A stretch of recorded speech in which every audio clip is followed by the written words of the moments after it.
13 June থেকে Israel ও ইরানের মধ্যে হামলা পাল্টা হামলা অব্যাহত রয়েছে। এই হামলার পক্ষে বিপক্ষে কথা বলেছেন বিশ্ব নেতারা। 14 জুন মধ্যপ্রাচ্যের উত্তেজনাপূর্ণ পরিস্থিতি ও ইউক্রেনের শান্তি আলোচনার বিষয়ে নিয়ে কথা বলেছেন মার্কিন প্রেসিডেন্ট ডোনাল্ড ট্রাম্প ও রুশ প্রেসিডেন্ট ভ্লাদিমির পুতিন।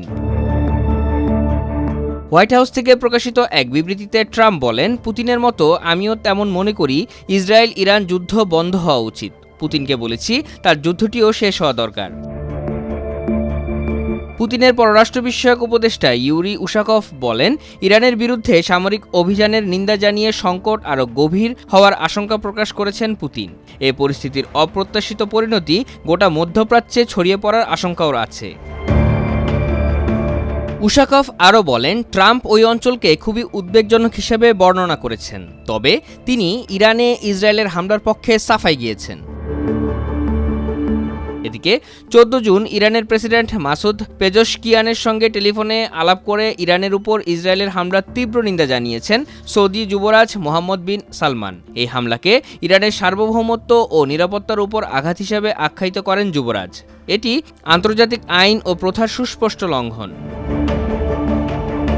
হামলা পাল্টা হামলার পর যুক্তরাষ্ট্রের সঙ্গে ইরানের চলমান পরমাণু আলোচনা বাতিল করা হয়েছে। পরবর্তী ধাপের আলোচনা আর এগোবে না বলে বিবিসি ও আল জাজিরাকে নিশ্চিত করেছেন দুই দেশের মধ্যে মধ্যস্থতাকারী ওমানের পররাষ্ট্রমন্ত্রী।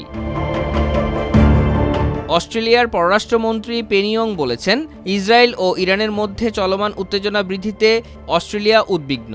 এই উত্তেজনা বৃদ্ধি ইতিমধ্যেই অস্থির একটি অঞ্চলের পরিস্থিতিকে আরও অস্থিতিশীল করে তুলতে পারে। ইরানে হামলার ঘটনায় গভীর উদ্বেগ প্রকাশ করেছেন নিউজিল্যান্ডের প্রধানমন্ত্রী ক্রিস্টোফার লাকসন। বলেন, মধ্যপ্রাচ্যে যা ঘটেছে তা সত্যি অনভিপ্রেত। যে কোনো ভুল হিসাব নিকাশের ঝুঁকি অনেক বেশি। ওই অঞ্চলে আর কোনো সামরিক পদক্ষেপ এবং এর সঙ্গে থাকা ঝুঁকি বাড়ানোর প্রয়োজন নেই।